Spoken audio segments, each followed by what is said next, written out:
Hello, Cure fans. This is Gavin. You're listening to the Holy Hour, the All Cure podcast, the unofficial All Cure podcast. The band has nothing to do with this, so don't blame them. But we are glad to have you here, devoted listeners. This is an interesting episode we have for you this week. It's a bit of a hodgepodge episode. Often we get parts of episodes that we have to cut out for whatever reason, or segments are sent to us that don't quite fit from one week to the other. And I've been sitting on some of these for quite a while, and figured it was time just to join the dots that shit and put it all together for you. And hopefully you'll enjoy it. I think there's some cool stuff in here. To lead it off, I just want to dive right in. We have a segment from Arusha and her neighbor Autumn, who are both titans in the Cure community, if you will, as I'm learning more and more about this Cure community that I am only just watching from the sidelines at this point. But it's really honored to have both these gals on here and letting us share their conversation as they do a little Cure talk. This originally was recorded for the post 2016 tour depression episode that we did, and so if they sound a little down and a little reminiscent of Cure times, it was because of the context of when it was recorded. But I thought it was such a great Cure conversation that it would be a better standalone. So I hope you agree with me there. And with that context, I hope you're able to enjoy it. Arusha is the producer director of Push, upcoming Cure fan documentary. If you've been following along, she's the one that was the wonderful correspondent for us out on the 2016 tour, getting your opinions as Cure fans from show to show and living the Cure life.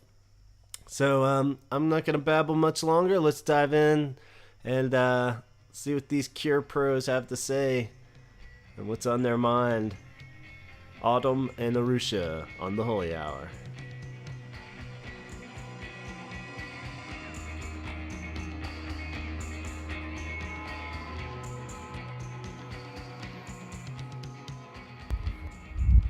So some of you listening may have been on the Dream Tour. And if you were on the Dream Tour in America, you probably remember the Antenna Girls. Their real names were Autumn and Sasha. Well, Autumn and Sasha were two people that I met in 1999 at a Cure dance party when I just gotten my camera and I was kind of doing like a camera test. Anyway, and they were the most interesting people I found to talk to, and they were like, wow, if the Cure toured, we would totally go. And then cut to 2000 when the Cure were going to play the Virgin Megastore, and there was a bunch of people outside on the sidewalk, and I filmed them, and I basically, got a lot of their story on the Dream Tour. And now it's 2016, and guess who's my downstairs neighbor? Autumn Zing. But yeah, that's the positive thing about following the Cure is like you can become friends with people, and all of a sudden, next thing you know, will she come to the door?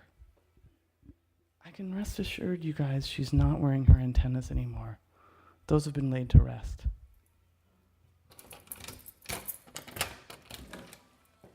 Hello. Hi. How are you? Good. How are you doing? Good. Welcome back, girl. Thanks. So now, for those of you listening at home, if you can imagine, so I live on 4. Well, I guess we can't get too revealing, but I live 2 floors up from Autumn. Which is crazy. It is really crazy. Yeah. So anyway,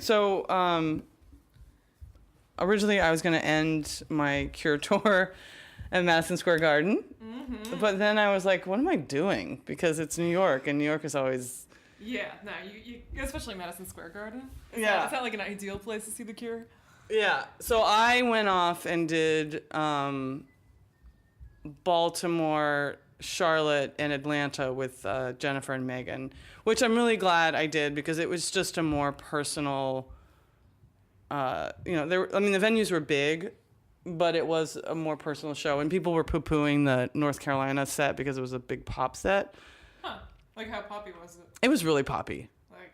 Like the greatest hits.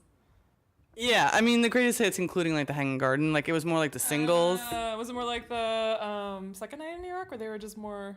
I feel like there was more hits one of those nights, or the third night. I think it was the third night there were more hits. It was more like that, but there was like. I can't tell you the set list off the top of my head, but it was definitely like, you know how they were saving all of the pop hits towards the end? Like they pulled them all up. They rearranged the whole... So they did them at the beginning? Was it just like the whole show? It was just literally like hit after hit after hit. I wonder if it's because there's like a lot of squares there. If it's just like giving the people what they want, you know? Gavin. Sorry. No, Gavin and Don. I met Gavin and Donald and their plus one. Mike? Is it Mike or Matt? And they were nervous about going to North Carolina because Gavin lives in Asheville. Oh, yeah. No, I hear all the bad things about both Carolinas. I've been to South Carolina. Have not been to North Carolina yet, but yeah. What was the crowd like? I mean, were people into it? I mean, people. I thought it was fine. I didn't think it was better or worse. Like I feel like I've definitely seen worse shows as far as the crowd like not being interested. I just think it was middle. Yeah, it was just middle, and they sounded fine, and it definitely was like, not in my top 10. And I think technically, like if you want to super nerd out, maybe the Madison Square Garden shows were better as far as set lists, but I do feel like I don't know. The last show in Atlanta was really special for me because it was my last show. Yeah. The Twilight Sad were really great, and by that point, like I danced my ass off with this woman named Dana, who I had just met, and it was just one of those moments that was really sweet. Like we were in the front, and hardly anybody was there, and I don't know her, but we just had like a moment, Yeah. That's like the thing though about their shows, like because as you know, like none of us really got to sit together, and we're all kind of on our own. And it's like you do kind of like look around you because you want to have it be like this experience with. I don't know. I was telling my friend about this. Like part of the fun of the Cure shows is obviously the music, but it's also that communal experience of being with someone just as into them as you are, where you can like turn to them and be like, "Oh my god, are they playing this? Holy shit!" And like you get super into it. And like most of the nights, like the last night I was with you guys. Was that the last night? Yeah. Yeah. Can we? I'm not gonna say how we all ended up in the same area, but whatever. Anyway, little ticket slip. Yeah, little ticket malfunction. Yeah. But the first night, everyone around me was super lame. Nobody was dancing. It was a really amazing set.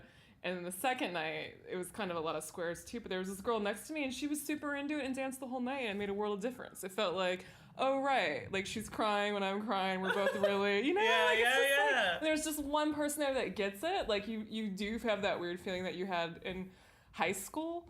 And people didn't get it. Like you'd get shit for listening to The Cure, which sounds crazy now, and there'd be like the jocks and shit. And that's kind of how their shows feel in a weird way now, because everybody. It's like, did they get free tickets? Is this like, do they even know who this band is? Cause what, the jocks? Just the people in the audience, like some of the people, just like drinking beers and sitting down and just waiting to hear Love Song, not really there because they're diehard Cure fans. So you find a diehard Cure fan, it's very exciting. Yeah. It's like, oh, they're like here because they want to see the fucking Cure. This isn't just like a band that's playing from the 80s. Right. Which I think a lot of people sort of lump them into that, like, oh, New Order or Depeche Mode or The Cure. Oh, this should be good. Oh, honey, you like In Between Days? That's a hit. Right. But I missed that a lot on because I didn't follow them this tour, so it wasn't like I didn't have that experience of just seeing them with all my friends, it just makes it so much more. I can't even explain it. It just takes it to a next level where when you see them on their own, it's like good enough. It's like amazing to see The Cure, but when you see it with like your best friends and you're all just like having this thing together, it just sort of transcends it into almost like church. It's kind of sounds cheesy, but yeah. So it was weird having that experience this tour. I'm just like, oh, I'm just seeing them. Yeah, I mean, so you Autumn, you followed them to all the shows in America on the Dream Tour, and then how many shows You did a little bit of the swing tour, right? Yeah, I was like a few shows. I think it was like Denver and New Orleans, and I don't remember if we went anywhere else. And then when I lived in the Bay Area, they would do lots of random things there. Like I went to all those shows, like when they had the raffle for what was it, the Fillmore, the Warfield? I don't even remember. Right. Yeah, but then mostly the Dream Tour. I saw them in the UK when I lived there.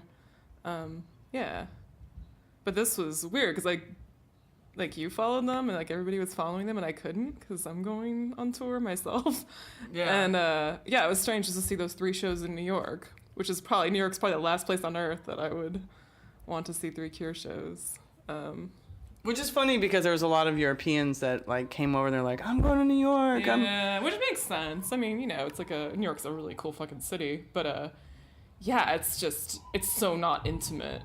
Yeah. You're like in one of the biggest cities in America at a gigantic venue with everyone, and you're like in the very back, and it's just like this guy in front of me, like his cell phone was out the whole time, and I had a really good view through his cell phone.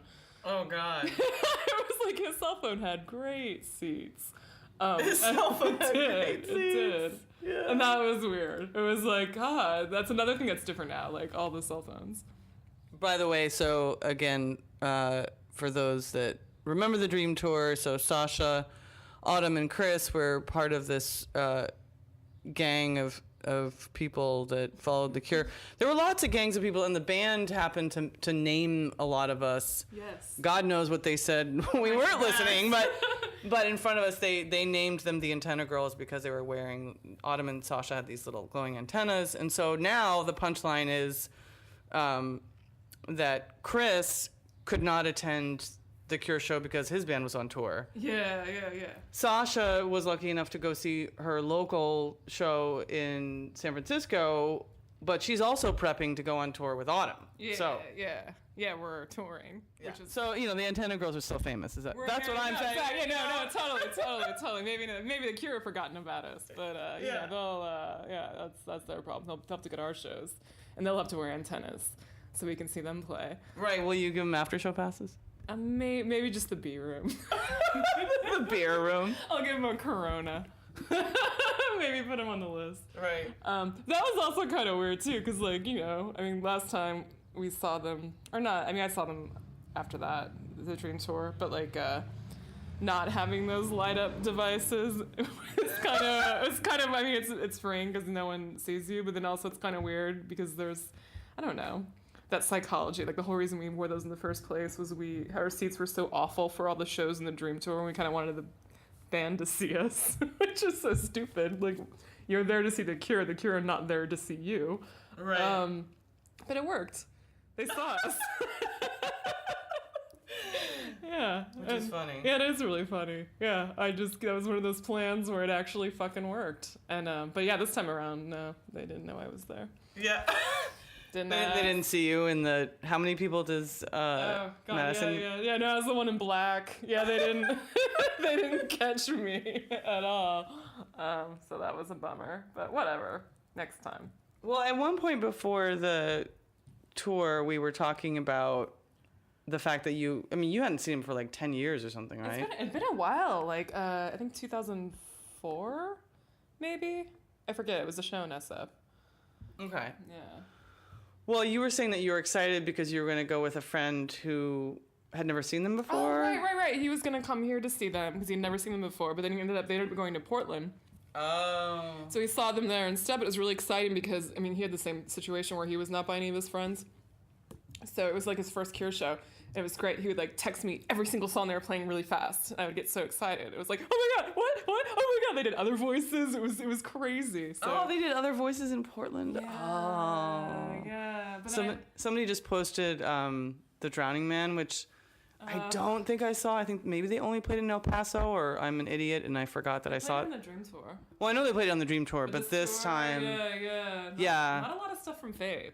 No. Which is kind of a bummer. But yeah, no, he was like so excited. I did the same thing here. But it was like, it's weird because of that Chain of Flowers Twitter page. He could also follow the set list too. And so like while I was at the show, my phone would be going off. He's like, oh my God, pornography. Be like, I know, it's amazing. Yeah, right. So that was great. But yeah, it was like his first show. He wants to go see more in Europe.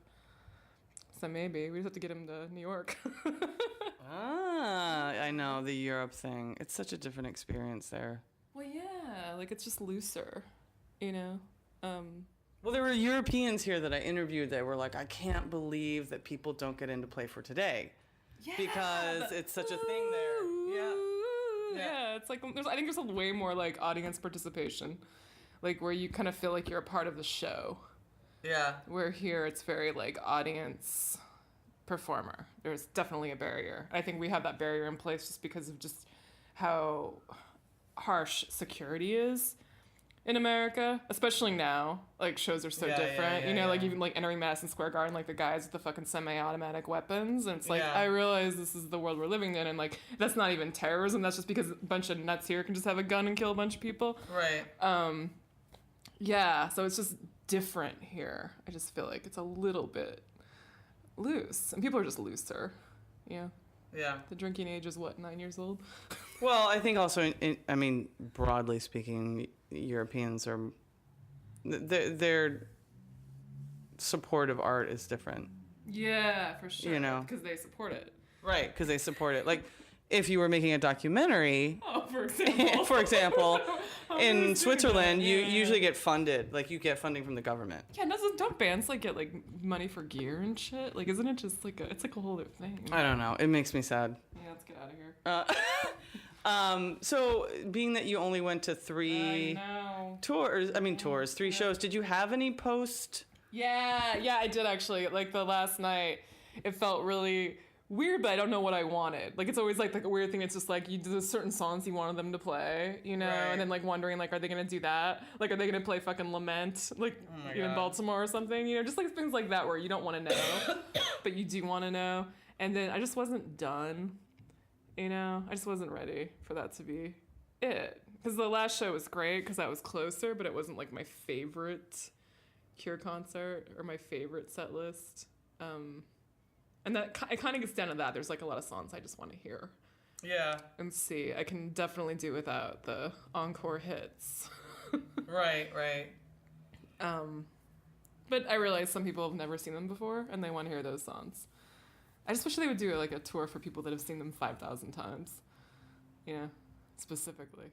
I know, but I feel like for us. I feel like they're a little bit like you guys can all. I mean, I'm not going to speak for the Cure, but like I feel like they get kind of sick of it because it's like in some ways it's probably like it's never enough for a diehard. Like there's just no pleasing.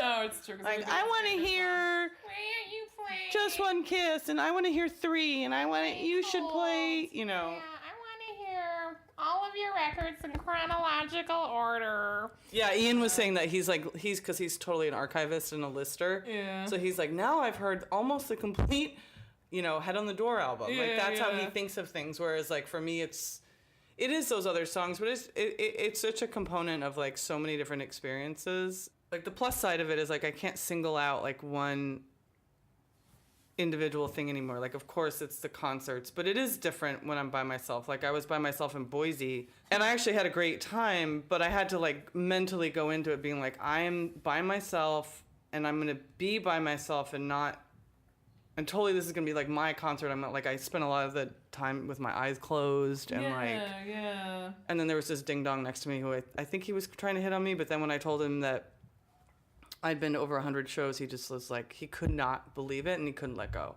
Wow. Like he tapped me on the shoulder again, was like, why did you go to 100 shows? Oh, this guy.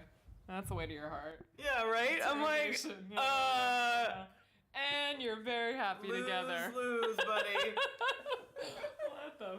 He chose the wrong girl to hit on that night. I know, I'm like, that's an interesting tactic you have there. Yeah, how does insulting women go from there? God, people are the worst. But no, it is like a very different experience. I think I've been to one Cure show alone. It was that one in the Dream Tour. I think it was before the Dream Tour was in California. It was like LA. It was some smaller thing. I think you were there. And nobody had tickets, but someone just gave me a ticket outside, and I had to go in alone while Sasha and Chris were in the parking lot, which was sad. Oh, I didn't realize they didn't get in. Yeah, like it was weird. I feel like I've like all my show luck is over now because of that. Like someone's just like here, I'm like, what? Really? Thank you. I didn't have to pay, and I just like walked in, and it was just kind Wow. of sad. Yeah, how about Bowie too? Here, have a ticket. Wow. Have a free ticket for a show. And now everything. I mean, that's why my life is not good. Those 2 tickets, like I had to pay. You can blame your whole life on getting those free tickets. No, totally. I feel like I was so fucking lucky for those 2 experiences, and now it's like, all right, your payment of that is. You're gonna go play in Iceland right now. It's costing me a fortune. It's costing me $1 million. It's expensive. I'm not. It's long gone are the days of people just giving you free tickets to shows. Is all I'm saying. That doesn't happen anymore. And you're saying you're going to play in Europe, and you're going to be out of pocket. Yeah, no, it's costing all of us money. Like, all my money is gone on. I can't even, like, I had to print out all the plane tickets. Like, it's insane. I don't have this money. Like, Right. And when we get there, we have no money. I mean, and luckily in Spain, there's going to be free room and board, and they pay you for the shows, but all that money's going to gas money to drive around Spain. So, I mean, it's just like, it's like a huge thing. Yeah, but I feel like It'll be great, though. it's going to be great, and you unfortunately or fortunately you have to do it because it's a life experience that is yours to be had. No, totally. Like the thing I keep telling people that get like, I don't know, when you can talk yourself out of shit, you never have enough money and you never have enough time ever. You just have to do it. If you wait to have money or time, you're not gonna do it because there never is any. Like everything is gonna cost too much and everything is at a bad time. Yeah, that's true. And somebody, I think a Cure fan said, which has been haunting me lately, is that he said, given that there are less days ahead of us than there are behind now. Oh, it's true. It's so true. It's so true. 50 is way closer than 20. Oh God. And Oh God. I had another friend on the subject of depressing quotes tell me that appreciate how you look now because you're just gonna look worse tomorrow. Like you're gonna keep looking worse. Oh God. It's like, fuck you, but it's true. You're just gonna keep looking worse. You're gonna keep aging, and the Cure are never gonna play enough songs, and you're always gonna want more. I'm always wanting more. Wanting more. It's just that to the grave. All of it. It's horrible. Ugh.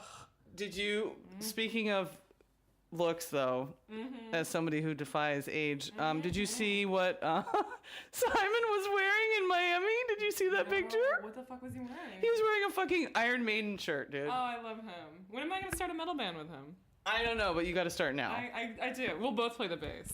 We're gonna be like a double bass metal. Totally. I gotta ask him. And we can have like he's into dogs. We can have some dogs in our music video. Well, his son Eden is supposedly, they're both supposedly metalheads, so it could be you, maybe Ian. Oh, like a father-son thing. Yeah. He, Eden can front the band. You guys can both play We'll bass. play I'll play bass. drums. You play drums. Like yeah. shitty, like one bass drum. Ooh, I like this. Real bare. I like this. Like 3 drums. Oh God, this band's amazing. Yeah, we just gotta get Simon on board. Let's get him on board. He'd be down. go. Yeah, let's do it. Yeah. Yeah, he looks great. He does look great, and he jumps around. It was funny. My friend Matt, who saw the show in New York, he was texting me he's like in this 200 seats, and he was like, "Oh, so is the guy with the white hair? Is he like one of the older members of the band?" And I'm like, "No, he's just old, but he's actually the newest member of the band." And he's like, "What about the young guy?" And I'm like, "Who's the young guy?" Yeah. And he was talking about Simon because he was so far away. He's like, "But that guy was like running around Yeah, like pacing. the stage," and I'm like, "Yeah, he's been in the band as long as Robert has, almost, Yeah. But he has like metal guy, or not even metal band. He has like hair rock stamina. Like he could be a Motley Crue. Like Right. he's just, Right. it's amazing. I think the other thing that was, like, I don't know if you experienced any of this in like a microwave, but we've been neighbors now for 4 or 5 months, but when, like seeing you reconnect with Natalie or Megan, or it's like, in some ways it's almost like, oh, the dream tour did really happen. I know, because it feels so imaginary in a weird way. Yeah. Like, did that all actually fucking happen? Right. Like, no, it's weird to talk about it because I forget about it sometimes. People are like, oh, you followed the Cure? And it's like, yeah. And then I forget that we went to Australia. Like, we fucking went to Australia and saw them. Like, that's crazy. Yeah. Who does that? A lot of people. Apparently. Yeah, we thought we were so unique. And that's another thing. You think you're so unique when you do it. Like, no one's following The Cure. We're it. We're gonna be their best friends. And then you find out that, like, fucking everyone's doing it. Like, it's so weird. It's like, what? And you're totally not their best friend. Yeah, it's like, they don't care you are. Oh, another fan. Oh, you're another group of women following The Cure. Oh. And men. There's plenty of men who do it too. There's usually 1 to 5 man ratio. I think the ratio has changed. I feel like it was very even this tour. Oh. Good. Yeah. Quality. Yeah. Quality and Cure fans. Yeah, but I also think that, like, our world is changing, for the better as far as, like, I mean, there's still issues of inequality, but I feel like, I don't know, just in general, like, it was funny, I was trying to interview people and be like, did you ever get beat up for liking The Cure? And they're like, people are like, no. I got, like, I got harassed by teachers in school, in high school. No one fucking gets this, but, like, when we were kids, you got shit for how you looked and what you listened to. Like, people would bully you for the dumbest reasons. And it was relentless. It was so fucking awful. It wasn't until Nirvana made it cool to look weird, but that was, like, too late. It was too little too late for me. Yeah, me too. But, yeah, I kind of credit them to why, like, people don't get their asses kicked anymore. Yeah, that's a good point. I don't know. I didn't really... I mean, even after Nirvana, people would see me and my friends and be like, oh, you guys are kooky spooks, huh? But it wasn't like with this fucking vengeance that it was when I was in high school. My God, it was like, freak, devil worshiper, I'm gonna kick your ass, you dyke fat whore. Like, it was just like, it was horrible. Like, yeah. And just like every day. I mean, it was funny too when you think about it now. You worship the devil? Satan? Like, I got like spit on from going to class and like got ice thrown at me. Yeah. You got them witch shoes on. Yeah. Them witch shoes. What's The Cure? Are they a sex beyond? Pornography? What does that mean? Yeah. Oh my God. Yeah, it was horrible. But then it was weird. Then, like, fucking Nirvana happened and all those, like, assholes suddenly want to be my buddy. When the lights out. Yeah, because Kurt Cobain would wear shirts of bands I listened to, and then suddenly, like, I was cool. Just like, really? You had to have Kurt Cobain tell you this? Really? I've been telling you for years. Okay, fine. There was one time when these girls in high school, it was funny because they literally... It was like just add black water. Like one day, I shit you not, they came to school with their hair black and wearing black lipstick one day. And I was like, what the fuck? I think it was like the last day. I think they were like too afraid to do it otherwise. That would happen too. Yeah, like people overnight would become goths, which is kind of funny. Right. And I have to say that, like, another thing I'm really trying to resist, like, sort of minimizing it into some like high school something. Right. Do you know what I mean? Yeah. I mean, that's a good point. But also too, like, it shapes who you are as a person. Just like, those things you discover during that time period. Yeah, like I think that's like a big deal. Like the books you read and the music that you're into, it does affect your perspective as you grow up.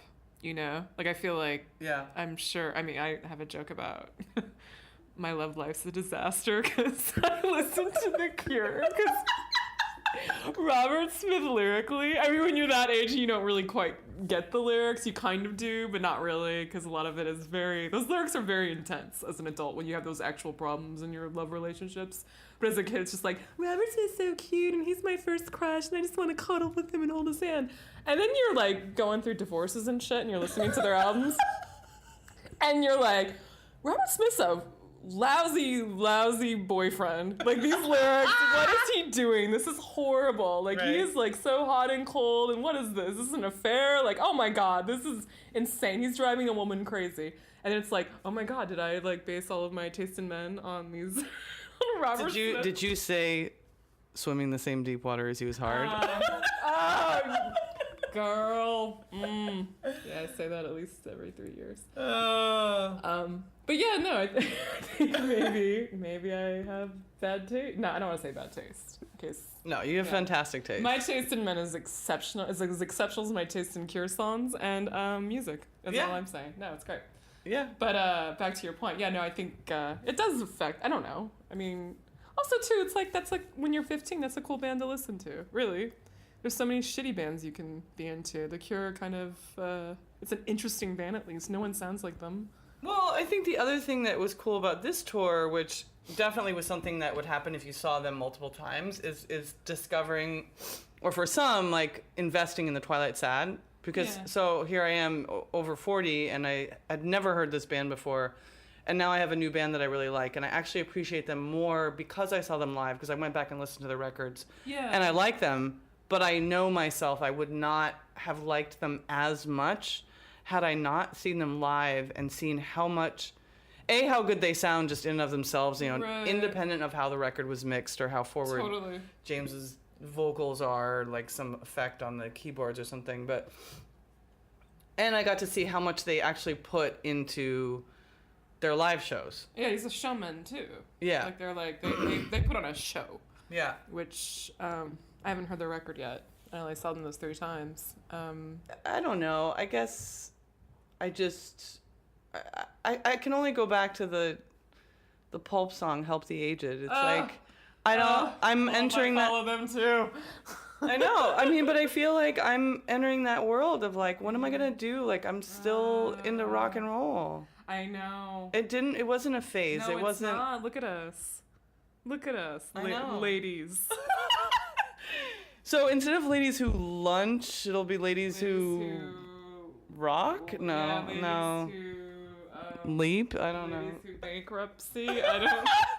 Ladies who cry and listen to music in their room. Yeah, ladies who leave tears everywhere. Play bass and make videos that nobody ever sees. And yeah, ladies who die in obscurity. Yeah, ladies who die in obscurity. Ladies who need funding. Ladies who need funding. We're ladies who need funding for lunch and for other things. For lunch, I know. I have so many projects. Oh, God. Yeah. All right, well, I think we're going to wind this little session up, and unless you have any closing remarks.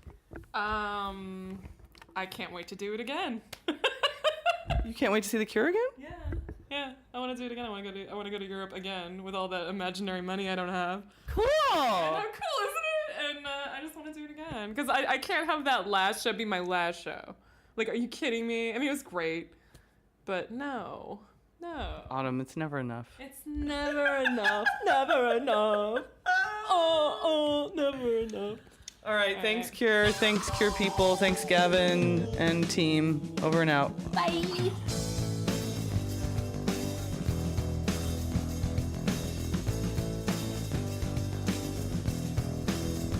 Thank you, ladies. Appreciate it. Some great stuff in that conversation. Thanks so much for partaking and letting us eavesdrop, if you will. Cure oppression. That's a definite topic we need to approach for a whole entire episode. I don't know if the kids, they don't have to go through this shit like we did. I don't know. I guess, around Kurt Cobain saved it, I guess. But, that's some horror stories. And, we'll save mine for another day. We'll treat it like therapy session. But, thanks so much. And always great to hear Arusha. Please check out her upcoming project, Push Cure Fan Documentary. You can go to curefandocumentary.com to find all the social media outlets and the links and updates on that website. And so get and be a part of that. Donate some money too. Help her out. These things aren't cheap, and we all want to see this film. So go over there and drop a few bucks in the bucket, in the cyber bucket, if you will. And we'll try to find a link to Autumn's band, too. At the time of recording this, I haven't pursued asking her.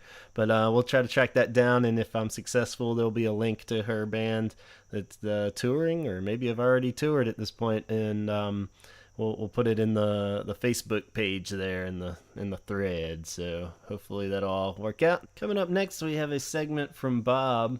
Guy, we got a review from him from the Madison Square Garden show, if you remember.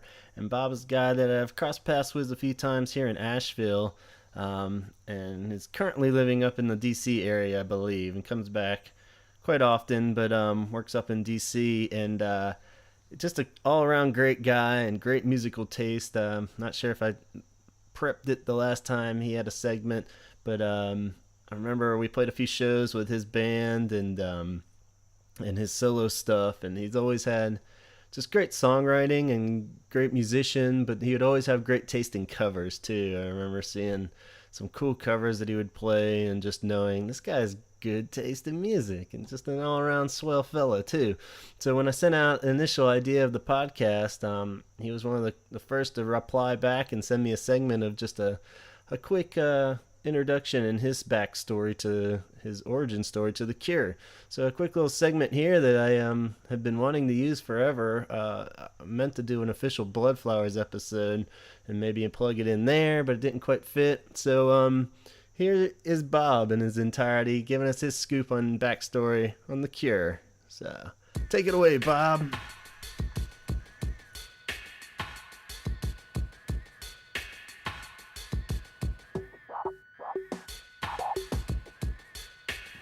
The Cure is a band that I feel like you either love or you don't. There's not really, I don't know too many people are like, yeah, I'm casually into them. Like maybe you've heard Friday I'm in Love or Just Like Heaven, and but I feel like people who are into The Cure love them. They're just one of those bands. Really, for me, like I remember hearing Just Like Heaven in high school. I think I was like in 10th or 11th grade, and I was like, actually, the first way I heard it was through a Dinosaur Jr. cover, and I was like, The Cure. I should probably be listening to this band since Dinosaur Jr. is covering them, and I listened to that. I particularly searched for that song. Which led me to Kiss Me, Kiss Me, Kiss Me, and I dug it, but it didn't really sink in for me. It was like, I liked the song. I remember seeing a video of The Cure and thinking, wow, like I can't get into this band now, because I remember just thinking, what a weirdo. Like when I first saw Robert Smith, it's sort of off-putting, especially for someone younger, and especially at that time when the really like goth-looking stuff was not at all prominent in the mid-90s. Really, like it's you hear the major key sort of happy tunes, and you see this guy looks like a clown with like an emo clown basically. And it really, at first, is off-putting, but The Cure didn't really sink in for me until I was in college. And really, the first album that really drew me in was Blood Flowers. And that first track, Out of This World, when I heard that, I was like, it stopped me in my tracks. I was like, that is an incredible song. And I was in a relationship at the time where basically it was on all the time. You might imagine how The Cure could be a good soundtrack to a torrid love affair. Really, for me, it was like the first time I'd ever been in love, and like that album's forever tied to that. And that's always great with music, when it could be good or it could be bad, but there's always like this imprint of what you're listening to and like the emotions attached to that. And Blood Flowers to me is so underrated. I think that's one of their best albums. Obviously, the best album, in my opinion, is Disintegration. Like, that's the absolute high water mark. And I went kind of backwards from Blood Flowers, trying out different albums, which I love. Kiss Me, Kiss Me, Kiss Me Now. I even love like their earlier albums, like Pornography. Their first album is awesome too. Like, nothing at that time sounded like The Cure. So I mean, like, there was some awesome albums, but it all led up, in my opinion, to Disintegration. And still, to this day, that's my favorite album. And Show as well. Like, their live recordings, like the Paris show and just Show itself, unreal. Like, I had a roommate in college that had both of those CDs, and I almost prefer listening to them sometimes than over the studio albums. Like, their live show must be amazing. Unfortunately, I have not seen them yet. I'm actually traveling to New York this summer to Madison Square Garden from DC to see them. So I can't wait for that experience. But they're just one of those bands that, you love them or you don't. you know. And man, so many bands today, the indie rock, whatever, pantheon owes, you know, The Cure a huge allegiance, because they're the band that launched millions of bands, and I feel like their influence is still everywhere today. I love The Cure. Go back to real life, but realize, oh, why we stay. All right, thanks, Bob. Finally got to use that segment. Appreciate it. Check out the Facebook thread for this episode too. I'll try to get a link if he's cool with it for his music, so you can check out some of his tunes as well. All right, coming up next, we have another segment that I've been sitting on for way too long, and it comes from one of our dearest friends from way back in the day. In fact, when Donald and I first started playing music together, shortly after, we became a three-piece, and Nancy was that third element. I believe our name was Savannah. I don't know if it was initially Black Savannah. And doesn't matter. Both are horrible band names. And we were actually really horrible too. So it was a fitting name. But our first gig, you know, as musicians, was the three of us. And quickly after that, added my brother on bass. But yeah, so Savannah. And one thing that wasn't horrible was our appreciation for great music. And she was right there in the thick of it with us, loving The Cure pretty much from the get-go. And yeah, as she poetically tells us in this tale, Nancy is very artsy, very talented writer, musician. So check out, this is the audio from a video she made actually. So I'll try to post the actual video on the Facebook too. And so check that out. But here we go, Nancy talking a little Cure for us. All our stories about the Cure, really about our friends. I don't know. For me, I first noticed them. I remember noticing them one night as a friend was getting ready for a party on a back gravel road. She putting on the tight cutoffs and aqua netting up the hair, passing me a comb so I'd at least be a halfway decent flunky. And on the radio, Love Song. Oh, over and over and over again. Love Song. This tune about how is one person to another. I just didn't buy it. Not until I met my best friend, who happened to pepper her walls in Robert Smith, and date a man with hair even taller, and my band.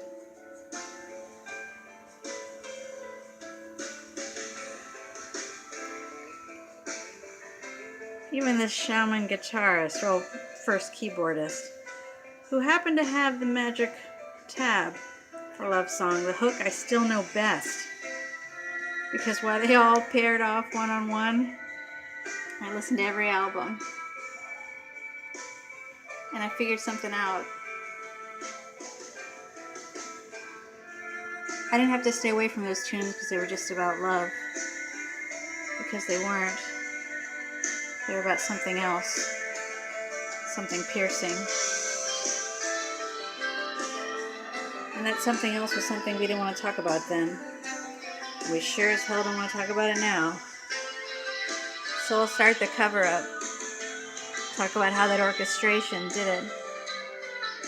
Kick the dust off and made up for a horrible synthesizers we endured in the 80s. And how the album was full of loops and hidden notes and deep chords that just, I don't know, spiral into every ventricle and kind of keep on spiraling just when you think they're out. And you find them again. And you realize that those songs weren't about the single,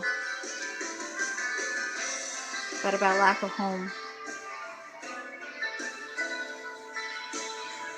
They're about loss and grief.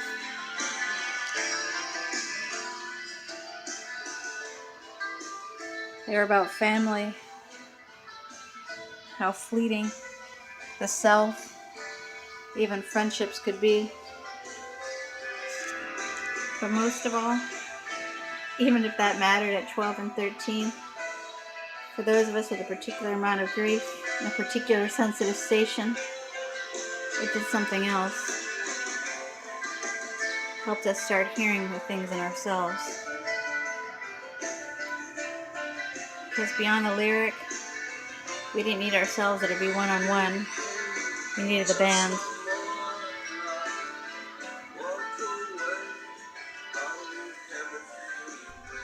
Special thanks to Nancy for that segment.